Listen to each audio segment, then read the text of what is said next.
E a discussão sobre a reforma tributária no Brasil ganhou um impulso esta semana. Uma comissão mista de deputados, senadores e representantes do governo decidirá qual proposta de reforma tributária será encaminhada para o Congresso Nacional no ano que vem.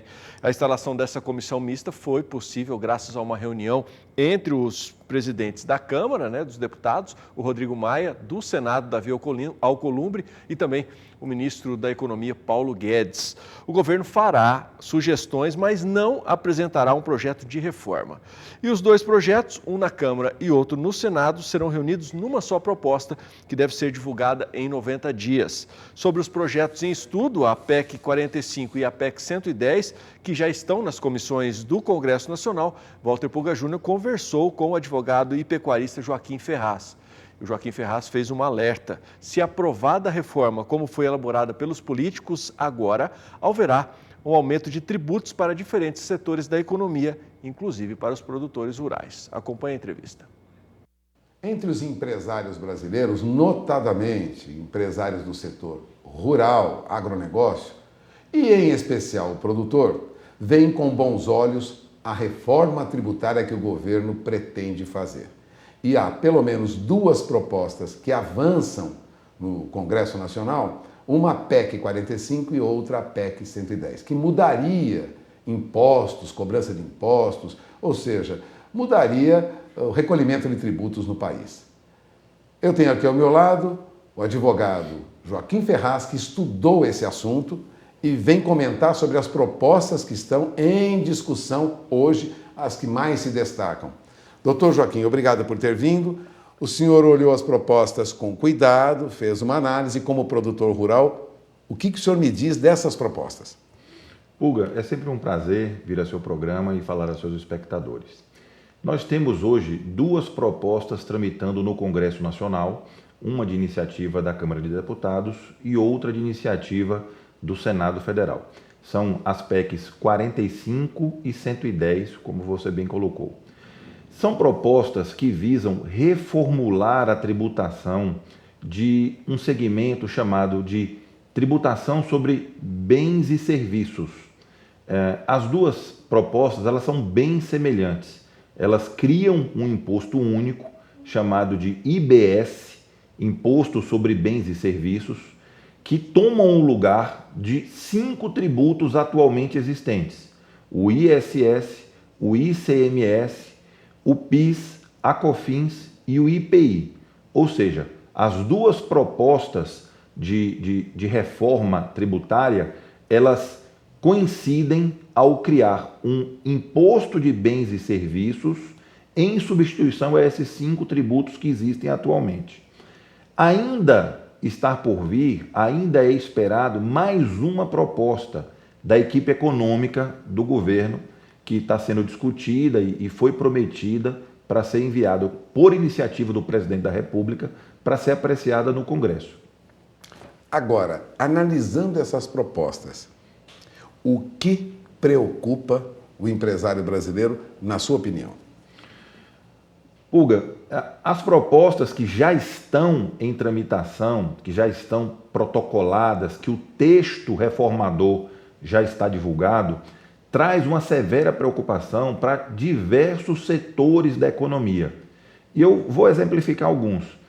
Profissionais liberais, empresas optantes pelo lucro presumido, instituições de ensino, instituições de saúde, produtores rurais, porque a implementação dessa reforma implicará automaticamente na elevação da carga tributária sobre esses bens e serviços.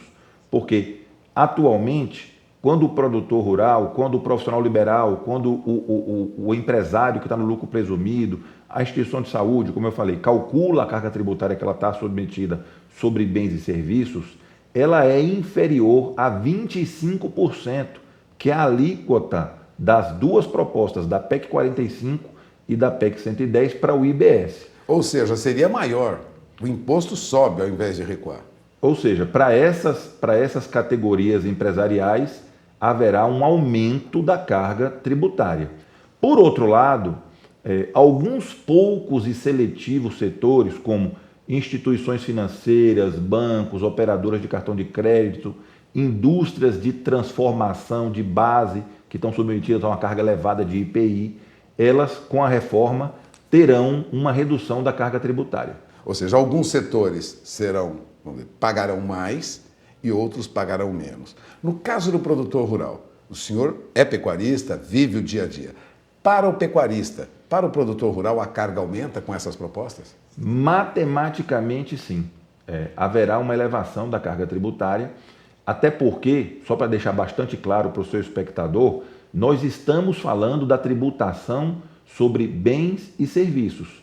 ICMS, ISS, PIS, COFINS e IPI. O produtor rural, se não industrializar o objeto da sua atividade, ele não vai estar sujeito a esse tributo. Então, basicamente ICMS, PIS e COFINS.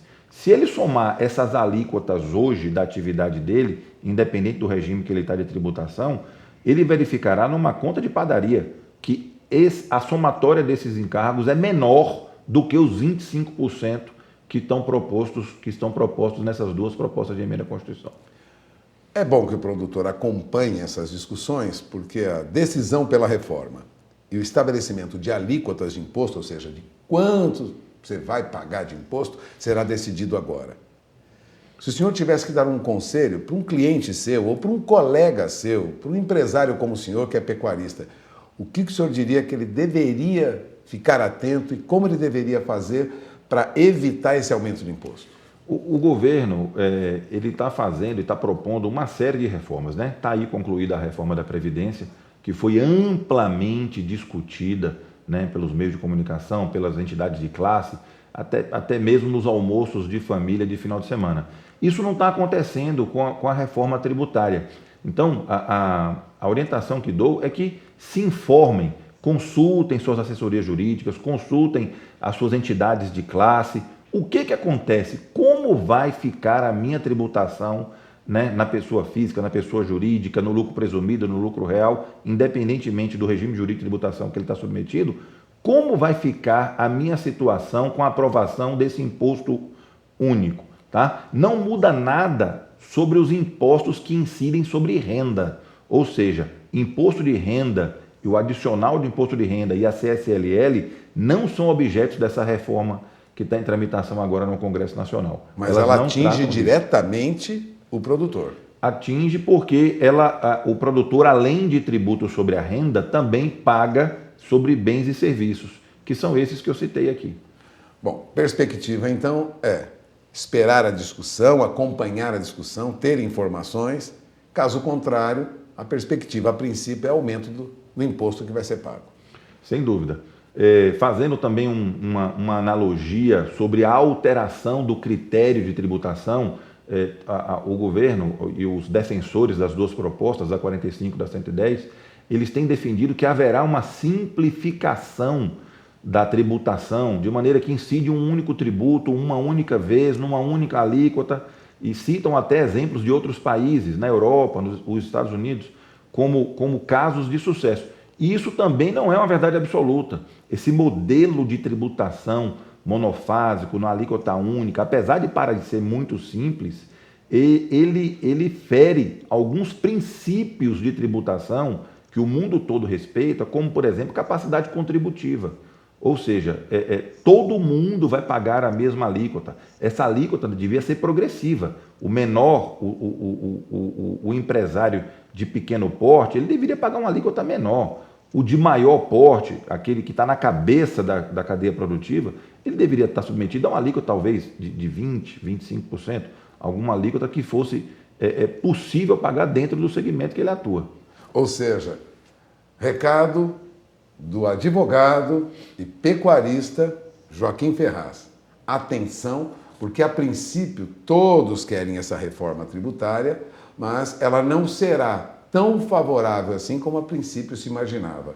É bom ficar alerta e defender aí, através das suas entidades, das suas associações, das suas cooperativas, o ponto de vista, lógico, defendendo os interesses do setor.